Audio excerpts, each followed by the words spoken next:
The millionaire got engaged to his maid to fool his controlling mother, but the plan went wrong when he realized he was no longer pretending. The reflection in the private elevator mirror showed a different Warren Matthews than usual. His normally composed, aristocratic features betrayed a restlessness that not even his tailored Italian suit could disguise.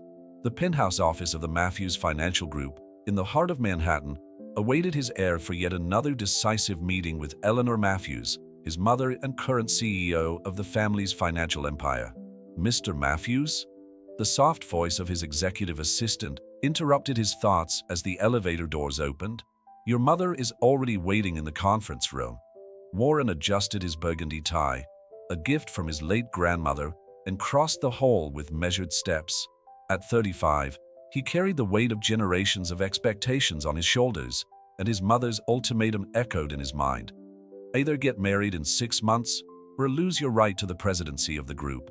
The meeting room was a monument to corporate power, with its glass walls offering a panoramic view of New York. Eleanor Matthews, a 60-year-old woman who looked 45, stood by the window, watching the city like a queen contemplating her kingdom. "You're late, Warren," she said without turning around. 3 minutes, Mom." The traffic on Fifth Avenue was chaotic. Eleanor finally turned to him, her ice-blue eyes identical to her son's, scanning every detail of his appearance. "Did you receive the documents I sent about the succession clause?" "Yes," Warren replied, keeping his voice neutral as he sat down. "And I still find this marriage requirement completely archaic." "Your father built this empire based on traditional values," Eleanor retorted, taking her chair at the head of the table.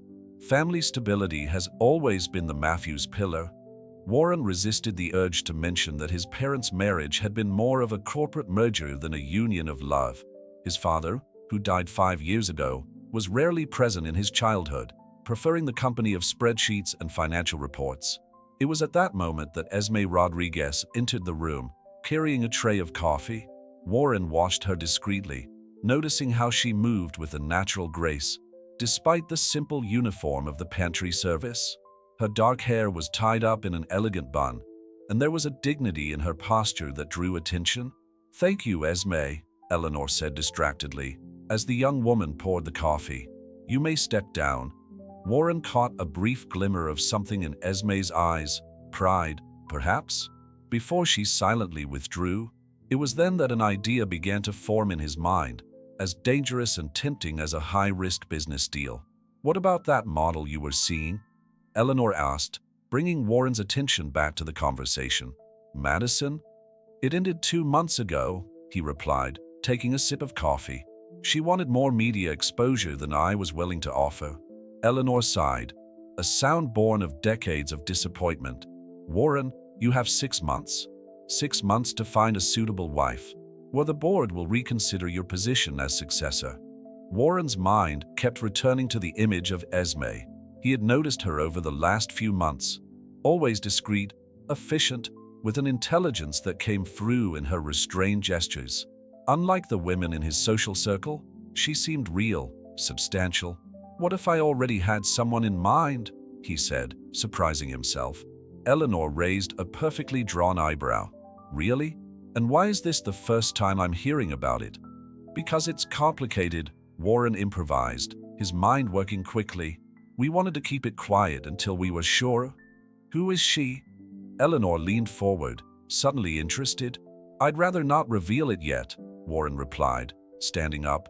"But you'll meet her soon enough." Leaving the meeting room, Warren headed straight for the pantry. He found Esme organizing cups on a shelf, her hands moving with methodical precision. "Miss Rodriguez," he called, making her turn around. "May I have a word with you?" Esme stared at him with a mixture of surprise and caution. "Of course, Mr. Matthews. I have a business proposition for you," he began, closing the pantry door. "One that could benefit both of us." The look she gave him was penetrating and appraising, as if she could see through his corporate facade. "What kind of proposal?" "One that involves a temporary arrangement," Warren explained, keeping his voice low. "I need a fiancé, and you need—" He hesitated, realizing that he knew nothing about his needs. "You don't know what I need," Esme replied, her voice firm but not hostile. And arrangements like that rarely end well. 6 months, Warren proposed. A clear contract, with mutual benefits. After that period, everyone goes their separate ways. Esme was silent for a moment, and Warren could see the gears turning in her perceptive mind. Finally, she spoke. Why me? The question caught him off guard. Why her indeed? Because you're different, he answered honestly. You have substance. A wry smile played on her lips. Substance? Is that what you're looking for in a fake fiancé? I'm looking for someone who can convince my mother that this is real, Warren admitted. And you have a presence that can't be manufactured. The silence that followed was fraught with possibilities and unspoken dangers. Finally, Esme spoke up. I want to hear the full terms of this proposal, and I need time to think about it. Warren nodded, feeling unexpected relief. Can we discuss the details tonight, after hours? At the cafe around the corner, she said. At 7. As Warren left the pantry, he noticed that his hands were shaking slightly. There was something about the way Esme had looked at him, without fear, without excessive reverence, that deeply intrigued him. For the first time in a long time, he felt he was about to enter completely unknown territory, where his privileges and his family name meant much less than his ability to simply be human. Café Noir, on the corner of 5th Avenue, was a discreet establishment that served as a refuge for exhausted executives from the financial district. At 7 o'clock sharp, Esme pushed open the glass door, leaving the hustle and bustle of Manhattan behind. She had changed out of her work uniform into a simple navy blue dress and a light jacket. Her hair, now loose, framed a face that bore both determination and caution. Warren was already there, occupying a table at the back, away from the windows. He had loosened his burgundy tie and looked slightly out of place in such a casual setting. When their gazes met, something indefinable passed between them. A mutual recognition that they were about to cross a line of no return. Punctual, he commented, standing up as she approached. I appreciate that. Let's cut to the chase, Mr. Matthews, Esme said, sitting down. What kind of deal exactly are you proposing? Warren slid a folder across the table. A 6-month contract. You pose as my fiancé, help convince my mother that our relationship is genuine, and in return, he paused, studying her reaction. In return, you get $500,000 and a recommendation for any position you want after the agreement ends. Esme opened the folder, her eyes quickly scanning the meticulously worded clauses. What about my current position in the company? Paid leave, Warren replied. It would be implausible to keep my fiancé working as a scullery maid. A flash of pride crossed Esme's face. There's no shame in honest work, Mr. Matthews. It's how I pay for my business school. This information took Warren by surprise. He leaned forward, genuinely interested. You're studying business? Senior year, evening, she confirmed, still looking at the contract. At NYU. Warren felt a twinge of involuntary respect. How many times had she served coffee at his meetings, silently absorbing the same theories he had studied at Harvard? This could work in our favor, he muttered, more to himself. It explains how we got closer, sharing visions about business. Your mother will never believe that her son fell in love with a maid, Esme declared, closing the folder. My mother will believe whatever she wants to believe, as long as appearances are in order, Warren retorted. Besides, you're more than your current role suggests. A waitress approached, and they paused to order. A double espresso for him, chamomile tea for her. The short break allowed Esme to organize her thoughts. What would my specific duties be? She asked when they were alone again. Appearing at social events as my date, attend family dinners, building a convincing story about our relationship. Warren hesitated before adding, and eventually accept an engagement ring. Esme let out a low, humorless laugh. You've thought of everything, haven't you? I have to. There's a lot at stake. Yes, your precious inheritance, she commented, a touch of acidity in her voice. It's not just that, Warren protested, although even he couldn't explain why. It's about expectations, responsibility, the family legacy. What about expectations after the wedding? Esme asked directly. Your mother will certainly be expecting grandchildren. Warren swallowed. Uncomfortable? The contract ends after 6 months. A discreet divorce, citing irreconcilable differences. You keep the money and your recommendation. I keep my position in the company. Their drinks arrived, creating another moment of pause. Esme watched the steam rising from her cup, lost in thought. "Why me?" she asked again, this time more gently. "With all your resources, you could find someone more suitable." Warren considered the question carefully. "Because you have something that can't be bought or manufactured. Integrity. And, ironically, that's exactly what I need to carry out this farce." The paradox of the situation did not go unnoticed by either of them. They were silent for a moment, each absorbing the implications of his words. "I have a few conditions," Esme finally said. "First, I want to continue my studies. Second, no elaborate stories about our relationship. The simpler, the more believable.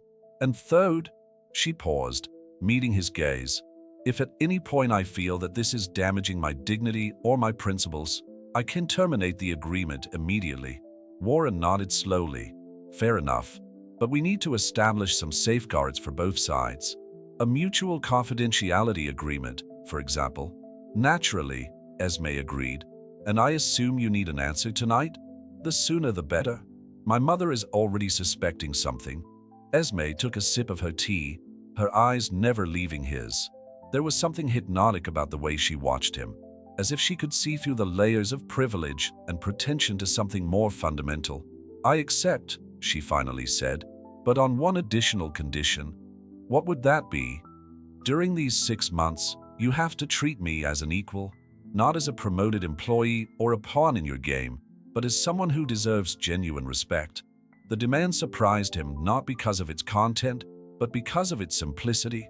It was a reminder that, despite all his machinations, they were dealing with something deeply human. "You have my word," he replied, holding out his hand. Esme hesitated for a moment before accepting the handshake. The contact was brief, but they both felt an unexpected electric current run through their bodies. At that moment, in a discreet Manhattan cafe, two completely different worlds collided, and neither was prepared for the consequences that would follow. "So," Esme said, releasing his hand, "when do we start?" Warren checked his watch. "How about now? My mother is giving a charity dinner tonight. It would be a perfect occasion for your first appearance." Esme's smile was a mixture of apprehension and determination. "No time to rehearse, then?" "Sometimes spontaneity is our best ally," Warren replied, already picking up his phone to make arrangements. While he talked to his driver, Esme watched the city through the cafe window, the lights of Manhattan twinkling like earthly stars. She wondered at what point exactly her life had turned into a movie script and whether she was ready for the role she had just accepted. The ballroom of the Plaza Hotel glowed with the typical opulence of Manhattan high society events. Esme, wearing a dress hastily borrowed from Warren's personal department, watched her reflection in the gilded mirror of the ladies' room, barely recognizing the woman who stared back at her. The classically cut black dress, although simple by the standards of the event, felt perfectly on her body, as if it had been made for her. "You can do this," she muttered to herself, adjusting a lock of hair that had escaped from the improvised hairstyle. The bathroom door opened and Eleanor Matthews walked in, her Louboutin heels echoing against the polished marble. Her eyes met Esme's through the mirror, and for a moment, neither of them moved. "Esme?" Eleanor frowned, her voice a mixture of surprise and something harder to define. "What are you doing here?" Before Esme could answer, Warren appeared in the doorway of the ladies' room, completely ignoring the impropriety of the situation. "Mom, I see you've already found my date for tonight." The silence that followed was thick enough to be cut with a knife. Eleanor alternated her gaze between her son and her former employee, her perfectly shaped eyebrows arching higher and higher. "Warren," she finally said, her voice controlled, "could you explain why our hostess is wearing a Valentino dress to my charity event?" "Actually," Warren approached Esme, placing a protective hand on her waist, "this is the person I spoke about earlier. Esme and I have been seeing each other for a few months now." Eleanor's expression was a study in restraint. "I see," she said, although she clearly didn't understand it all. "And when exactly did this start?" "It was gradual," Esme interjected, her voice firmer than she felt. "We started talking about business during my breaks. Warren became interested in my perspective on management." "Management?" Eleanor interrupted. "Esme is finishing her MBA at NYU," Warren explained, and the pride in his voice didn't sound entirely feigned. "She has a unique insight into business management, combining practical experience with advanced theory." Eleanor examined Esme with new eyes, as if trying to reconcile the discreet butler she knew with the elegant woman in front of her. "And you kept this a secret for months?" "We wanted to be sure," Warren replied. "Besides, we knew there would be complications." "Complications?" Eleanor laughed humorlessly. "Warren, you're the heir to Matthew's financial group.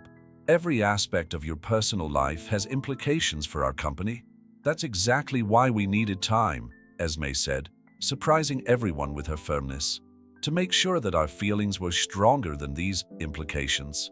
The look Eleanor threw at Esme was penetrating, as if trying to find cracks in her facade.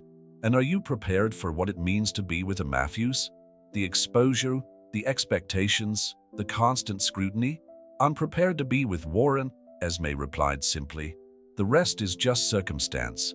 Something in the answer seemed to touch Eleanor, who for a moment let her mask of coolness slip. "Well," she said at last, "I suppose we should get back to the party. The guests must be wondering where we are." As Eleanor left, Warren and Esme exchanged a glance in the mirror. "That was intense," he muttered. "Your mother didn't believe a word of it," Esme replied quietly. "It doesn't matter. She'll want to believe it eventually.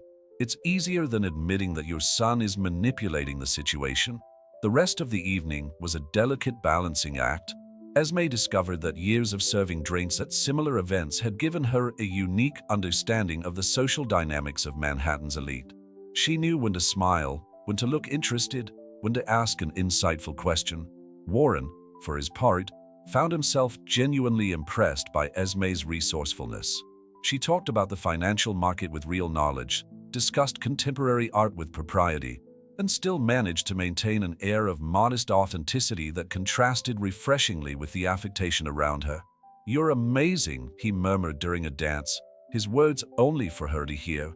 "Years of watching people like you," she replied with a small smile. "Besides, don't underestimate the value of a good public education." The music changed to something slower, and they continued dancing, now closer together. Esme could smell Warren's soft perfume, an expensive fragrance that went strangely well with the familiar smell of ordinary detergent from her own clothes. "Your mother is watching us," she whispered. "She's always watching," Warren replied, his hands settling lightly on her back. "It's how she keeps control." "And that doesn't bother you?" Warren considered the question for a moment. "It used to. Now it's just exhausting." There was something vulnerable in his admission that caught Esme off guard. For a moment, she saw beyond the calculating businessman, beyond the facade of privilege and power, and found something surprisingly human.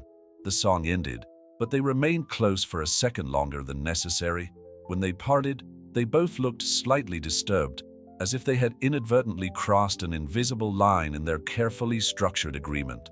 "I think we passed the first test," Warren said, leading her off the dance floor. "The test isn't over yet," Esme replied, noticing Eleanor approaching with a group of socialites. "In fact, I suspect it's only just begun." A week after the event at the Plaza Hotel, Esme found herself in Warren's apartment on Park Avenue, surrounded by stylists and image consultants.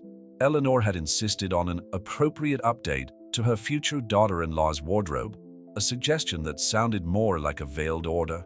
"Navy blue brings out your eyes," commented Vivian, the head stylist, adjusting a Chanel blazer on Esme's shoulders. "And it communicates seriousness, perfect for the future wife of a CEO." Esme watched her reflection in the triple mirror, feeling like a life-size doll. Each item of clothing cost more than her monthly salary, a fact that didn't go unnoticed when she discreetly checked the tags. "We don't need all this," she muttered when Warren entered the closet. "Yes, we do," he replied softly, stepping closer. "My mother is organizing a lunch with the council on Sunday. You need to look like one of you," Esme added, her eyes meeting his by reflex. Something in the way she said it made Warren hesitate. Like yourself, he corrected, only with access to the appropriate resources. The team of consultants continued their work, discussing colors, cuts, and brands as if they were planning a military operation. Esme endured it all with a quiet dignity that, paradoxically, made her look more elegant than any outfit could manage. Mr. Matthews called his assistant from the doorway. Miss Campbell is here for the meeting about the Riverside project. Warren checked his watch. Damn, I completely forgot. Esme, do you mind? Go on, she said. I'm already being tortured enough here. He smiled, a rare gesture that transformed his normally serious face, and left. Minutes later, Esme heard voices coming from the adjacent office. One of them definitely female and familiar. We need to go over the figures for the third quarter, the voice said. But first, Warren, what's this I'm hearing about you being engaged? Esme froze, recognizing the voice of Madison Campbell, Warren's ex-girlfriend mentioned during his conversation with Eleanor. Gesturing for the consultants to take a break, she quietly approached the ajar closet door. It's complicated, Madison, Warren replied, his voice tense. Complicated? We broke up 2 months ago, and now you're engaged to your maid? That's not complicated. It's ridiculous. Esme isn't just a maid. Warren's defense sounded stronger than necessary. She's finishing her MBA, has a unique insight into… Oh, please. Madison interrupted with a cruel laugh. Don't tell me you really believe this farce. Everyone knows it's about the clause in your father's will. There was a moment of heavy silence. You don't know what you're talking about, Warren finally said. No? Then tell me, Warren, have you told your lovely fiancé about the real reason you need to get married? About how your father changed the will after he caught you? Enough! Warren's voice cut through the air like a blade. Esme backed away from the door, her heart beating irregularly. There was more to this story than Warren had revealed, something painful enough to make him lose his usual composure. Ms. Rodriguez? Vivian called out softly. Can we get on with the exam? Esme nodded mechanically, returning to the mirror. The voices in the office died down to inaudible murmurs, but her mind continued to process what she had heard. Hours later, when they were finally alone, the silence between them was laden with unasked questions. Warren was in his private bar, pouring himself a whiskey, while Esme stood by the window, watching the lights of Manhattan. You heard, didn't you? He finally asked. Yes, she admitted, turning to face him. There's more to this story than you told me, Warren. He took a long sip before answering. My father changed his will a year before he died.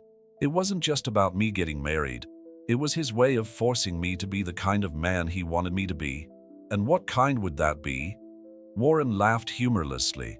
The kind that doesn't risk millions from the company in unauthorized operations to try to prove his worth. The revelation hung between them like a heavy cloud. Did you lose money from the company? No, he replied, pouring himself another shot. In fact, I tripled the investment. But for my father, it wasn't about the bottom line. It was about control. About making me understand that the Matthews empire wasn't my personal playground. Esme crossed the room to him, taking the glass from his hand and placing it on the bar. Why didn't you tell me this before? Because, he said, finally meeting her eyes. To admit it would be to admit that I'm exactly what everyone thinks I am. A rich kid trying to prove something to his dead father. There was a vulnerability in his voice that Esme had never heard before. For a moment, all the layers of privilege and pretension fell away, revealing only a man struggling with the weight of impossible expectations. You know what I think, she said softly. I think we're more alike than we realize. Both of us trying to prove our worth in a world that has already decided who we are before we even meet. Warren studied her for a long moment, as if seeing her truly for the first time. How do you do it? Do what? See through all the masks, straight to what really matters. Esme smiled slightly. Years of serving coffee to people who never really saw me. You learn to observe, to understand what lies beyond appearances. At that moment, something shifted between them. A subtle but profound change, like tectonic plates moving silently beneath the surface. What had started out as a business deal was turning into something more complex, more dangerous. Lunch with the council on Sunday, Warren said, breaking the momentum, is going to be difficult. I know, Esme replied, turning back to the window. But at least now we're being honest with each other. Warren watched her silhouette against the city lights, realizing that their farce was becoming more real than either of them had planned, and that, more than anything else, scared him to death. Sunday arrived with a palpable tension in the air. The restaurant Le Bernardin, chosen by Eleanor for lunch with the council, represented everything Esme had served but never experienced in her previous life. Dressed in a navy blue Dior ensemble, one of the many essential pieces selected by Vivian, she felt like an actress about to go on stage. Remember, Warren muttered as they entered the establishment, half the board played golf with my father. They're traditionalists to the core. So I should expect veiled prejudiced comments about my Latin origin? Esme replied quietly, a polite smile masking her apprehension. Warren looked at her with a mixture of guilt and admiration. You don't have to go through that. Yes, I do, she replied, straightening her shoulders. Because now it's not just about your deal, it's about proving them wrong about me. The maitre d' led them to a private room where Eleanor was already waiting with 5 men in impeccable suits and their respective wives. The introductions were made with the formality characteristic of Manhattan high society. So, began Richard Harley, the eldest of the board members, as he perused the menu, Eleanor tells us that you're studying for an MBA, Ms. Rodriguez? Final year at NYU, Esme confirmed, keeping her voice steady. My thesis is on integrating sustainable practices into traditional corporations. Fascinating, commented Hartley's wife, although her tone suggested otherwise. And how do you manage to combine your studies with your other work? Actually, Warren interjected, his hand finding Esme's on the table. Esme left her previous position to devote herself fully to her studies and our future together. To our future together?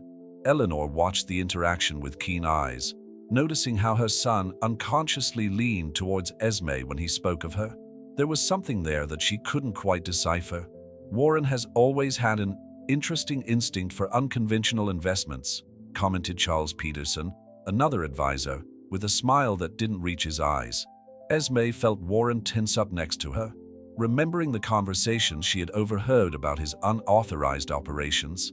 Sometimes, she replied, surprising everyone, the most valuable investments are those that others can't see at first.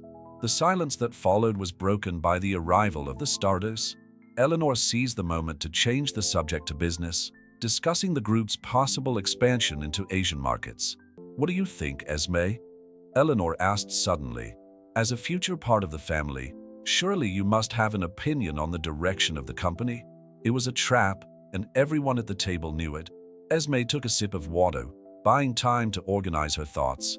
I believe that before any international expansion, it would be prudent to strengthen our position in the domestic market, she began, especially considering the upcoming regulatory changes in the financial sector. And what changes would those be? Teased Peterson.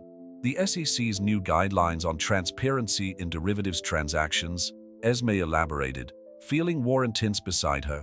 Something that, ironically, could have prevented situations like the one that led Mr. Matthews to change his will. A stunned silence fell over the table. Eleanor almost knocked over her glass of wine, while the advisors exchanged nervous glances. Warren was pale. How did you? He began, but Esme gently interrupted him. Working serving coffee has its advantages, she said, looking him in the eye. You learn to listen, to connect the dots, and most importantly, you learn to recognize when someone is carrying more weight than they should. Interesting, Eleanor finally said, studying Esme with a new gaze. You seem to know a lot about our family. Not as much as I'd like, Esme replied honestly, but enough to understand that sometimes appearances can be deceiving in both directions. The rest of lunch passed in a delicate balance between superficial conversations and submerged tensions. When they finally left the restaurant, Warren was unusually silent. Are you mad? Esme asked when they were safely inside the car. No, he replied after a moment. I'm impressed and a little scared. Scared? With how you can see through everything, he explained, turning to face her. Of people, of situations, of myself. It's a survival habit, she said softly. When you grow up without privilege, you learn to read people like maps to navigate the world. Warren watched her for a long moment, as if trying to memorize every detail of her face. You're dangerous, Esme Rodriguez. Why?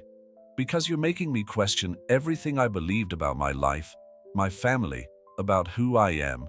The car stopped at a traffic light, and for a moment the world outside seemed to freeze. There was something growing between them, something that went far beyond the agreement they had made. Maybe, Esme whispered, that's exactly what you need. When the car started moving again, they both remained silent, each lost in their own thoughts about how a forest was inadvertently revealing truths that neither of them was prepared to face. Eleanor, watching her son's car drive away from the restaurant, made a phone call. I need all the information I can get on Esme Rodriguez, she instructed. There's something about her, something we're not seeing. The afternoon sun was beginning to set over Manhattan, casting long shadows between the skyscrapers.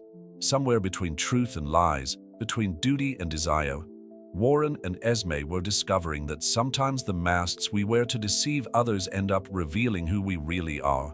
Eleanor Matthews' office was silent except for the soft clink of ice in her whiskey glass. On her desk, a thick folder contained the results of her investigation into Esme Rodriguez. His perfectly manicured hands flicked through the documents with a mixture of fascination and concern. Interesting, she muttered to herself, her eyes lingering on a particular page. Very interesting. Across town, in Warren's apartment, Esme was sitting on the terrace, reviewing her notes for an important presentation at NYU. The lunch with the board had taken place 3 days ago, and since then, something had subtly changed between her and Warren. An unplanned intimacy was beginning to develop, making their farce more and more complex. Coffee? Warren appeared in the doorway to the terrace, holding 2 cups. Are you pouring coffee for me now? Esme joked, accepting the cup. How the roles are reversed. Warren sat in the chair next to her, watching the Manhattan skyline. Maybe it's time we admitted that a lot has changed. Warren, Esme began, but was interrupted by the ringing of his cell phone. It's my mom, he said, frowning at the screen. She wants to see us. Now. The drive to the Matthews mansion on the Upper East Side was made in tense silence. Something in Eleanor's tone had made Warren uneasy, and Esme could sense that they were about to face some kind of storm. The mansion, an imposing 19th-century building, looked even more intimidating in the twilight. Eleanor was waiting for them in the main office, a room that looked more like an old library with its floor-to-ceiling mahogany bookcases. Sit down, she commanded, her voice controlled. We have a lot to discuss. Warren and Esme occupied the leather armchairs in front of the massive desk, while Eleanor remained standing, clutching her briefcase. Did you really think you could fool me? She began, her voice as sharp as ice. That I wouldn't find out the truth? Mom! Warren tried to intervene, but Eleanor held up a hand, silencing him. No, Warren, let me finish. She opened the folder, spreading documents out on the table. Esme Rodriguez, only child of Mexican immigrants. Father died when she was 12. Mother worked 3 jobs to keep her in school. Full scholarship to NYU, where she maintains a high GPA. Eleanor paused dramatically, and curiously, she has a thesis on corporate governance focused specifically on Matthews Financial Group. Esme felt the blood freeze in her veins. Her thesis, which she had kept secret, was a critical analysis of the group's corporate practices, especially after the incident that led to the alteration of Warren's father's will. How did you? She began, but Eleanor interrupted her. How did I find out? Darling, do you really think that something happens in this town without me knowing? She turned to Warren. And you, son, did you think I wouldn't realize that this is all a farce? A convenient arrangement to satisfy the demands of the will? Warren stood up abruptly. That's enough, Mom. You don't understand. No, you don't understand. Eleanor slammed the table with surprising force. You're repeating the same mistakes as your father. Manipulating, calculating, using people as pieces in your personal game. It's not like that, Esme interjected. her voice firm despite the trembling in her hands. "It started out as an agreement, yes, but things have changed." Eleanor laughed humorlessly. "Changed? Are you in love with my son, Ms. Rodriguez? Or did you just see a perfect opportunity for your research into questionable corporate practices?" The silence that followed was deafening. Warren looked at Esme as if seeing her for the first time, a mixture of hurt and understanding dawning on his face. "Your thesis," he said softly, "was it about me? About what happened to my father?" Esme stood up, her eyes shining with restrained tears. "It was about how powerful families use financial control to manipulate personal relationships, about how empires are built on foundations of unresolved trauma." She took a deep breath. "I didn't plan it, Warren. When you proposed the deal, I was already changing the focus of my research." "But you didn't," Eleanor interjected. "You continued investigating, gathering information from within the family itself." "Because I saw that the story was bigger than it seemed," Esme exclaimed. "It wasn't just about money or power. It was about a son desperately trying to prove his worth to a father who never knew how to love, and a mother so traumatized by her own history that she only knows how to express love through control." The impact of his words seemed to physically hit Eleanor, who staggered slightly before leaning on the table. Warren remained motionless, his face a mask of conflicting emotions. "You have no right," Eleanor whispered, but her voice had lost its former strength. "I have the right to tell the truth," Esme replied softly. "And the truth is that I fell in love with the man behind the corporate facade, the Warren who serves coffee on the terrace and who carries more guilt than he should." Warren finally moved, crossing the room to the window. "Why didn't you tell me about the thesis?" "For the same reason you didn't tell me the whole truth about your father," Esme replied. "Sometimes we protect secrets not to deceive, but because we're not ready to face them yet." Eleanor watched the interaction with analytical eyes, years of experience in assessing people and situations conflicting with what she saw before her. "Do you really love him?" she asked, her voice surprisingly vulnerable. Esme met Eleanor's gaze without hesitation. "Yes, and that's why I need to leave." "What?" Warren turned sharply. "I can't go on with this," Esme explained, tears now running freely down her face. "I can't be part of a lie, even if my feelings are true, and I can't finish my thesis while I'm emotionally involved with the object of my research." The silence that followed was filled only by the distant sound of Manhattan traffic and the tick-tock of the antique clock on the wall. 3 people, 3 different stories, all intertwined by secrets, ambitions, and, ironically, love. "Esme," Warren began, but she was already heading for the door. "I need time," she said, pausing briefly. "We all do." When the door closed behind her, mother and son remained silent, each lost in their own revelations and regrets. The sun had completely set by now, leaving the office in twilight, as if the light itself was hesitant to illuminate the newly exposed truths. A week after the confrontation at the Matthews mansion, Warren found himself alone in his apartment, surrounded by old documents and family photographs. Esme's absence was like a vacuum that he tried to fill with work and memories, but nothing seemed to be enough. On his coffee table lay Esme's preliminary thesis, a copy of which Eleanor had kindly shared with him. The words on her laptop screen seemed to jump out. The perpetuation of intergenerational trauma through family corporate structures, a case study of Matthew's financial group. How did she manage to see everything so clearly? He muttered to himself, taking another sip of whiskey. The intercom rang, surprising him. It was late at night, and he wasn't expecting visitors. When the doorman's voice announced Eleanor Matthews, Warren felt a mixture of irritation and resignation. "Mom," he greeted when she entered, noticing that she seemed different, less polished, more human. "What are you doing here?" Eleanor looked around the room, her eyes lingering on the photographs scattered around. "I recognize some of these," she said softly, picking up a picture of a child Warren smiling next to his father on a golf course. "It was the day your father tried to teach you to play. You hated every minute of it. But I kept playing for years," Warren added, "because that's what he wanted." Eleanor sat down on the sofa, looking suddenly older. "I read her thesis. Several times, in fact." And she's right," Eleanor admitted, her voice trembling slightly. About everything. About how your father used money as a substitute for love. About how I perpetuated the same pattern after his death. Warren watched his mother with renewed attention. In 40 years, he had never seen her so vulnerable. "Why are you here, Mom?" Eleanor took an envelope out of her handbag. "I found this in your father's personal archives. It's a letter he wrote before he died, addressed to you. I never had the heart to give it to him." With trembling hands, Warren opened the envelope. His father's strong, angular handwriting filled the page. "Warren, if you are reading this, it means that I personally failed to say what needed to be said. The incident with the unauthorized investments was not the reason I changed the will.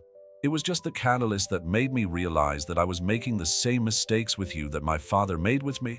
The marriage clause wasn't about control, it was about hope. Hope that you would find someone who would help you see beyond the empire I had built. Someone who would make you understand that there is more to life than balance sheets and quarterly reports. Forgive me for not being the father you deserved. Love, a word I should have said more often. Richard Matthews." Warren dropped the letter into his lap, feeling decades of resentment and misunderstanding begin to dissolve. "Why now?" he asked his mother. "Because Esme made me see that we're stuck in a cycle," Eleanor replied. "Your father tried to right his wrongs through a will. I tried to protect him through control. And you're trying to prove your worth through a forest that's turned into something real. It doesn't matter anymore," Warren said bitterly. "She's gone." "Then go after her," Eleanor said with surprising firmness. "Don't make the same mistakes we did. Don't let pride and fear destroy something genuine. It's not that simple." "No, it's not," Eleanor agreed. "But for the first time in your life, you've met someone who sees you not as the Matthews heir, not as an executive, but as you." And she was brave enough to speak truths that this family has avoided for generations. Warren stood up, walking over to the window. The city sparkled outside, millions of lights reminding him of all the possibilities that New York had always represented. "How can I ask her to trust me after everything?" "By being honest," Eleanor answered simply. "Starting by being honest with yourself." At that moment, Warren's cell phone vibrated with a message. It was from NYU, confirming his presence as a member of the judging panel for thesis presentations next week. Among the candidates was Esme Rodriguez. "She's presenting her thesis," he muttered, "on Monday." "Then you have 4 days," Eleanor said, standing up. "4 days to decide if you're going to continue the Matthews cycle of silence and regret, or if you're going to choose a different path." When Eleanor left, Warren stood at the window for a long time, his father's letter in one hand and his cell phone in the other.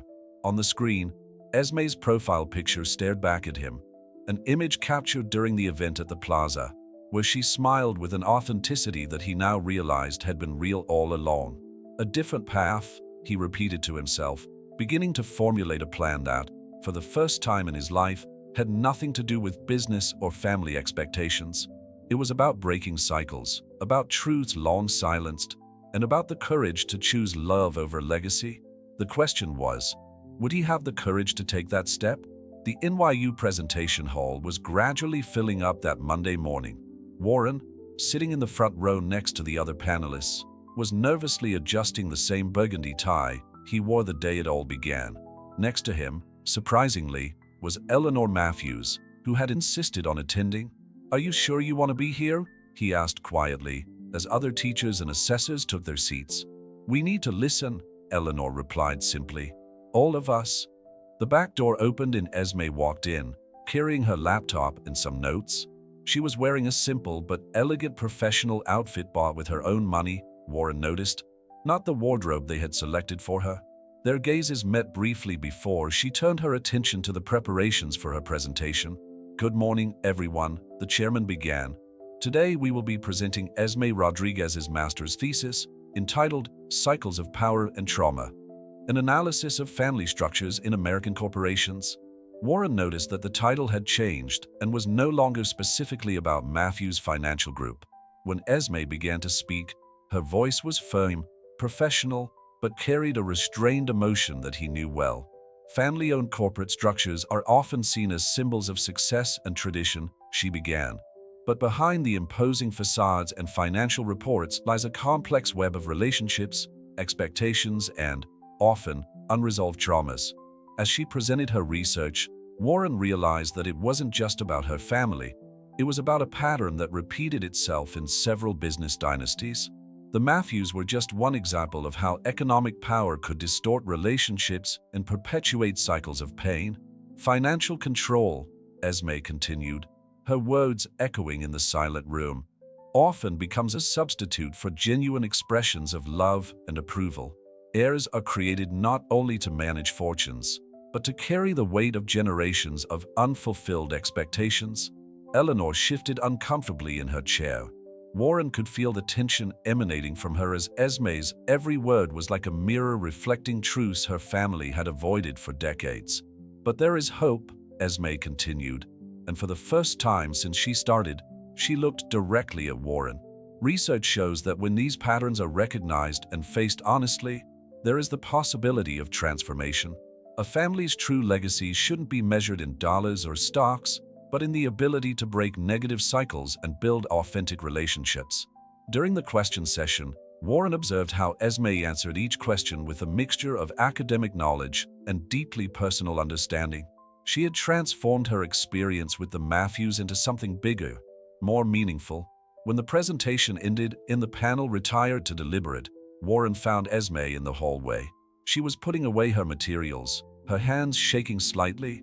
"You changed the focus of the thesis," he said softly. "I realized it wasn't fair to use your family as the only example," she replied, still not looking directly at him. "And I also realized that some stories are too personal to be exposed academically." "Esme," Warren began, taking a step towards her, "I read my father's letter." This made her finally face him. "Letter?" "He wrote it before he died. The marriage clause. It wasn't about control. It was about hope. Hope that I would find someone who would help me see beyond the empire he built." Esme absorbed the information in silence, her hands clenching the strap of her briefcase. "And you saw beyond?" "Thanks to you," he answered honestly. "You weren't just part of a deal or the subject of research. You were the catalyst this family needed to finally face their truths." Eleanor chose that moment to approach, her heels echoing in the now almost empty corridor. "Ms. Rodriguez," she called out, her voice softer than usual, "your presentation was enlightening." "Mrs. Matthews, Please," Eleanor interrupted her, raising a hand. "Let me finish. You've seen our family more clearly in a few months than we've been able to in decades. And while that's uncomfortable, it's also necessary." Warren looked at the two women who had changed his life. One who had raised him following patterns that he now recognized as harmful, and another who had helped him see beyond those patterns. "What happens now?" he asked, the question hanging in the air like a heavy cloud. "Now," Esme replied, a small smile forming on her lips, "I think we need to start again. No deals, no research, no expectations other than our own. How about we start with a coffee?" Warren suggested, an identical smile forming on his face. Not in the office, not as boss and employee, but just as Warren and Esme. Eleanor watched the interaction with a mixture of melancholy and hope. "Maybe," she said softly, "it's time we all started again." At that moment, a member of the panel appeared in the corridor, announcing that they were ready to give the result. Before returning to the living room, Esme looked at Warren one last time. "A coffee would be a good start," she said, "but this time I'll serve." A week after the thesis presentation, Manhattan was shrouded in a typical fall drizzle. Warren watched the drops slide down the window of his office at Matthews Financial Group, reflecting on how drastically his life had changed in recent months. The room, once a monument to corporate power, now seemed strangely empty without the expectations that used to weigh on his shoulders. Coffee with Esme had turned into several meetings throughout the week, always in simple places, far from the spotlight of high society. They were, as they had promised, starting from scratch. Each conversation revealed new layers of understanding, without the masks they had worn during their initial agreement. "Mr. Matthews," his new assistant interrupted his thoughts, "your mother is here for the board meeting." Warren adjusted his tie, no longer the burgundy one that carried so much meaning, but a new one, chosen by himself. You can send her in. Eleanor Matthews entered the room with a thick briefcase under her arm, her countenance softer than usual. The last few weeks had brought about subtle but significant changes in her too. "Ready?" she asked, placing the folder on the table. "To revolutionize decades of corporate tradition?" Warren replied with a small smile.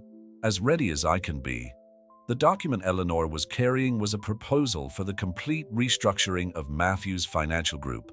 Inspired by Esme's thesis and his father's letter, Warren had developed a new governance model that prioritized not only financial results, but also the well-being of employees and the sustainability of family relationships. "The board won't like all these changes," Eleanor commented, flipping through the pages, "especially the part about doing away with family control clauses in contracts.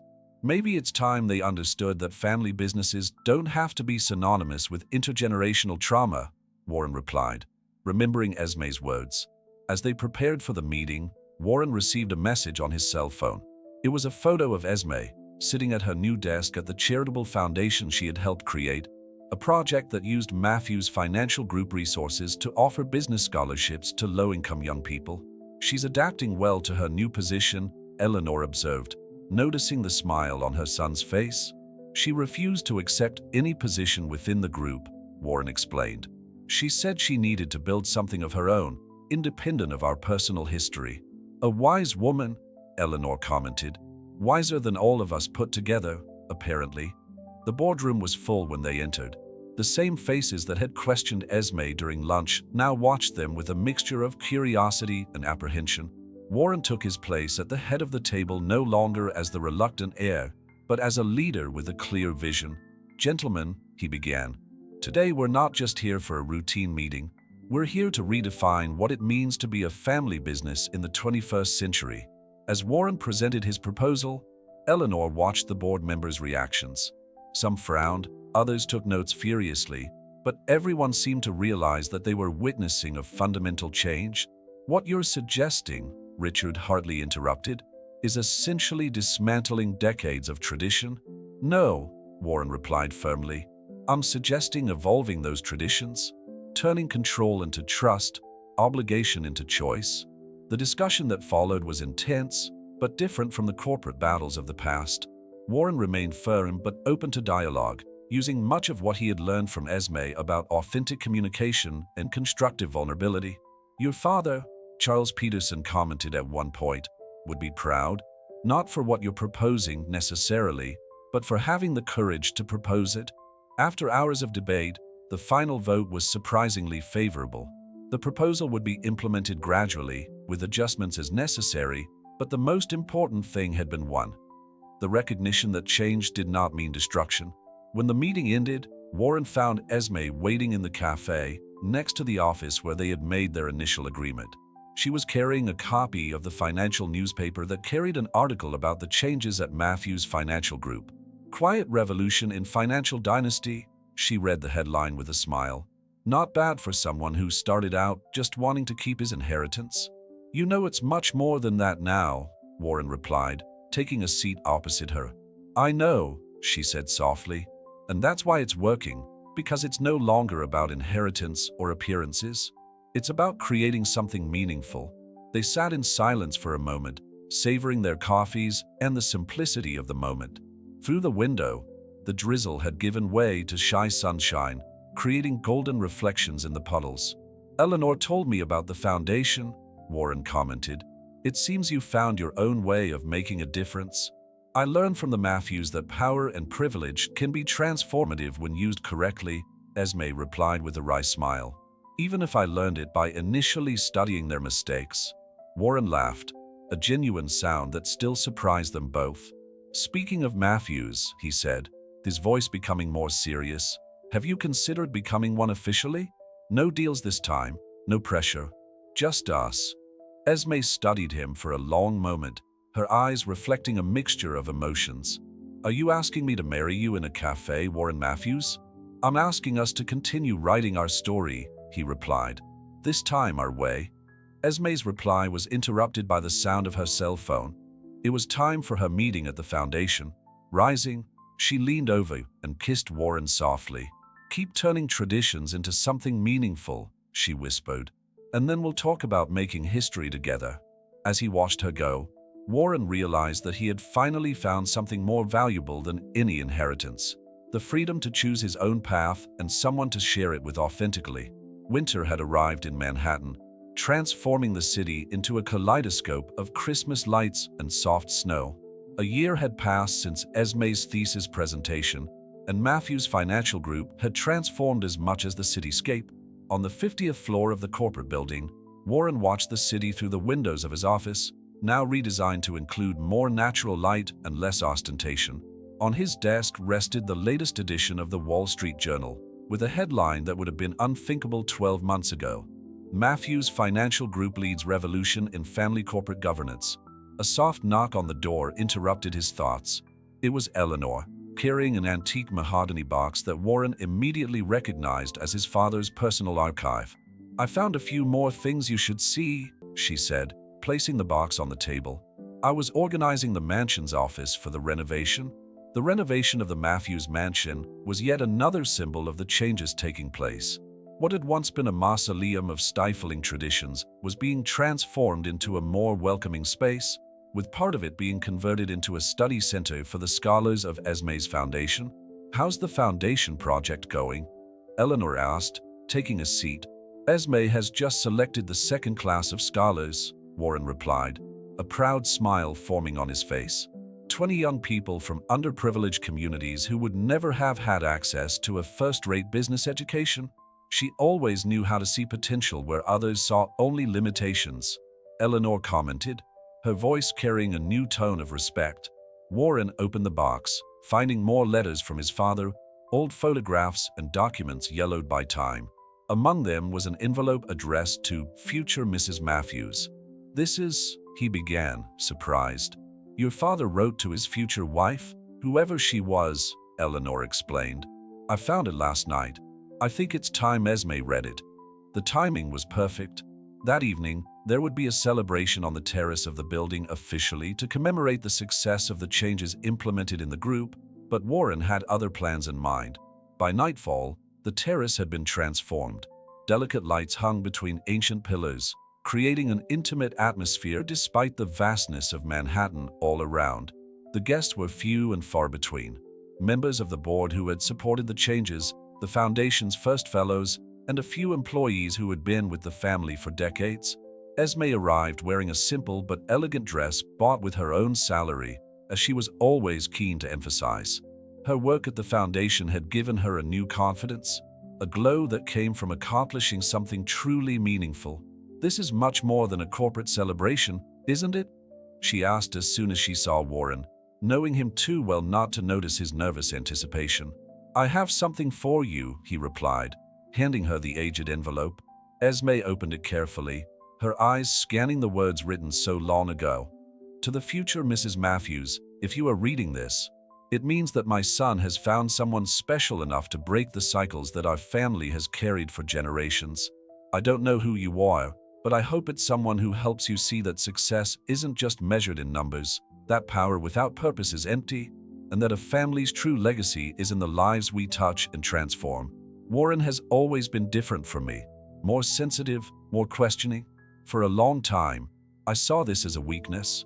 Now I know it was exactly what our family needed. Someone capable of questioning traditions without destroying them, of transforming without losing their essence. Take care of him, not as an heir to the Matthews empire, but as someone who has chosen to be part of this story and help it evolve. With hope, Richard Matthews. When Esme finished reading, her eyes were watery. "He knew," she whispered. "Somehow, he knew that things needed to change." "Just like you knew," Warren replied, taking her hands in his. "From the beginning, even when it was supposedly just a deal, you saw beyond appearances." Eleanor approached, along with the other guests, forming a discreet circle around the couple. "A year ago," Warren continued, his voice firm despite his emotion, "we made an agreement based on necessity and convenience. Today, I want to make a promise based on truth and transformation." He got down on one knee, pulling out of his pocket not an ostentatious ring from a traditional jewelry store, but a simple, elegant ring custom-made by a local craftsman. Esme Rodriguez, you taught me that traditions only have value when they evolve, that power only has meaning when it serves a greater purpose, and that love is about growing together, not keeping up appearances. Do you agree to build a new legacy with me? Not as part of a deal, but as a partner in all the transformations that are yet to come. Esme looked around at Eleanor, who was smiling with tears in her eyes, at the foundation scholars who represented the future they were building, at the city that had witnessed their entire journey. Yes, she replied simply, but on one condition. What? Warren asked, smiling. That we keep breaking cycles and building bridges? That we never forget where we came from and why we started this transformation? That's not a condition, Warren replied, putting the ring on his finger. It's a promise. The snow began to fall softly over Manhattan, each flake reflecting the lights of the city like thousands of tiny stars. On the terrace of Matthews Financial Group, a new story was beginning, no longer about deals and appearances, but about transformation and purpose. Eleanor raised her glass in a toast. To the new Matthews legacy, she said, her voice carrying the weight of past generations in the lightness of possible futures. To the new legacy, everyone replied, their voices blending with the sound of the city below, where other stories of transformation waited to be written.